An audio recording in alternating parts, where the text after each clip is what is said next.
কিভাবে 20 টাকার আয়নাকে 200 টাকার মতো সাজাবে আজ তোমাদের সঙ্গে এই ভিডিওটা শেয়ার করব। তার আগে hey burglings, welcome back to my channel, welcome back to my another video. তো আজকে এই ভিডিওটা হতে চলেছে অনেক বেশি এক্সাইটেড, তার জন্য ভিডিওটাকে অবশ্যই শেষ পর্যন্ত দেখতে হবে। তো শুরু করা যাক। 20 টাকার আয়নাকে কিভাবে 200 টাকায় বানাবে তার জন্য যে যে জিনিসগুলো লাগবে এগুলো হচ্ছে সুপার ক্লে। ক্লে কিন্তু দুই ধরনের হচ্ছে, সুপার ক্লে এবং এমনি ক্লে।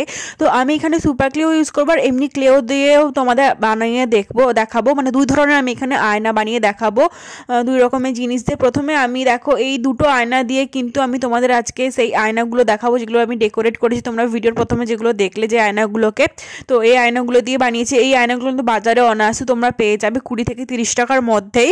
তো এরপর আমি দেখো এই যে সুপার ক্লেগুলো অনেক কালারফুল হয়। এগুলো তোমরা বইয়ের দোকানে বা তোমরা অনলাইনে পেয়ে যাবে যে কোনো জায়গা থেকে। তো এইগুলো দেখো এইভাবে জাস্ট রাউন্ড করে দেন আমি এটাকে জাস্ট লম্বা করে নিয়েছি যাতে সমস্ত যে গোলগুলো হবে যাতে সমান ভাগে ভাগ হয়, তার জন্যই। তো দেখো ভালোভাবে রাউন্ড করে নিয়েছি এবং আর একটা আমি কালারে ক্লে নিচ্ছি যাতে করে মাঝখানে যে রাউন্ডটা দেবো ওটা আলাদা কালারে দেবো, যাতে করে খুবই সুন্দর লাগবে ফ্লাওয়ারটা দেখতে। এই ধরনের আয়না ইনস্টাগ্রাম থেকে, ফেসবুক থেকে এবং ইউটিউব থেকে সব জায়গাতেই ভাইরাল হচ্ছে। তো আমি ভাবলাম আমিও ট্রাই করি, আর এটা কিন্তু আমি ফার্স্ট টাইম ট্রাই করছি।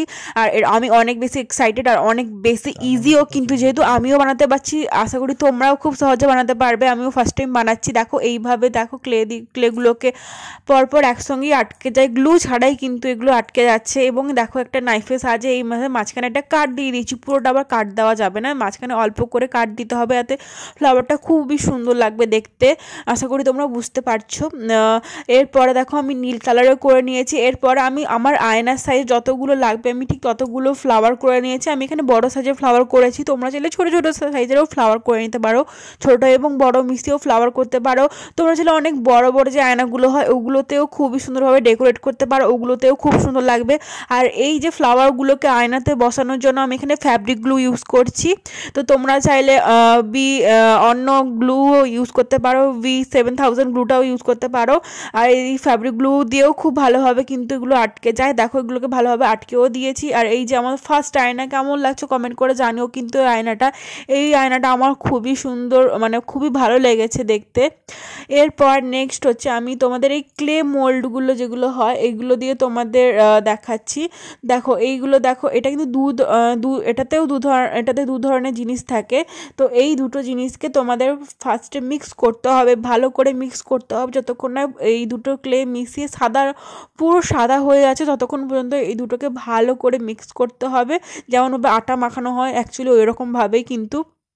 দেন এটাকেও সেম প্রসেসে আমি রাউন্ড করে দেন লম্বা করে এটাকে ছুরির সাহায্যে সমানভাবে কেটে নিয়েছি যাতে বলগুলো কিন্তু সমান ভাগে ভাগ হয়। আর এই শেপটা কিন্তু আমি আলাদা শেপ করব, এটা ফ্লাওয়ার করব না, এটা আমি হার্ট শেপ করব। আর এইটাতে তোমরা দেখতে পাবে যে কীভাবে খুব সহজে কিন্তু হার্ট তৈরি করে নিতে পারবে।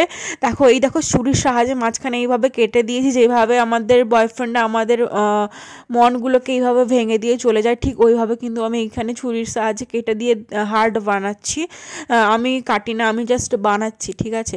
তো এই দেখো এটা খুবই সুন্দরভাবে কিন্তু হার্টটা তৈরি হয়ে গেছে। আর এইভাবে কিন্তু আমি প্রায় সবগুলো হার্ডই এগুলো এইরকমভাবেই তৈরি করে নিব। তোমরাও কিন্তু খুব সহজে এই সুন্দরভাবে হার্টটা তৈরি করে নিতে পারবে। তারপর কিন্তু এগুলো কালার করতে হবে, তার আগে আমি হাতটা ধুয়ে আসি। এই দেখো এই কালারটা আমি ফ্যাব্রিক কালার ইউজ করেছি, তোমরা চাইলে অন্য ওয়াটার কালারও ইউজ করতে পারো।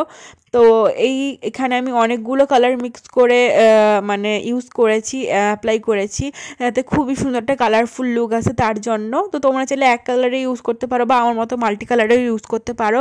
এরপর আমি আয়নাটাকে এইভাবে বের করে নিচ্ছি, বের করে নিচ্ছি প্লাস্টিকের যে মোলটা আছে ওটার ভেতর থেকে। এরপর সেম প্রসেস এটাতেও ভালোভাবে গ্লু লাগাতে হবে। আমি এখানে ফ্যাব্রিক গ্লু ইউজ করছি, যে গ্লুটা আগে ইউজ করেছিলাম ওই গ্লুটা ইউজ করছি। দেন ভালোভাবে এটাকে স্টিক করতে হবে। তবে ফ্যাব্রিক গ্লুর ক্ষেত্রে ফ্যাব্রিক গ্লুটাকে একটু শুকাতে সময় দিতে হয়, তারপর এগুলোকে স্টিক করবে তো ভালোভাবে এটা স্টিক হয়ে যায়। নাহলে কিন্তু এটা ভালোভাবে স্টিক হতে চায় না যতক্ষণ না এটা শুকাচ্ছে। সঙ্গে সঙ্গে গ্লু অ্যাপ্লাই করে সঙ্গে সঙ্গে যদি তোমরা জিনিসগুলো অ্যাপ্লাই করো তাহলে কিন্তু ভালোভাবে আটকায় না, ওটা কিন্তু পড়ে যেতে থাকে। গ্লুটাকে একটু শুকোতে টাইম দেবে, তারপরে কিন্তু অ্যাপ্লাই করবে, তাতে ভালোভাবে অ্যাপ্লাই হয়ে যায়, মানে আটকে যায়। তো এই দেখো আমার সেকেন্ড আয়নাও তৈরি, এটাও কিন্তু খুব সুন্দর লাগছে। তোমাদের কোনটা বেশি ভালো লাগছে কমেন্ট করে জানিও। চ্যানেলটাকে অবশ্যই করে সাবস্ক্রাইব এবং ভিডিওটাকে শেয়ার করে দিও।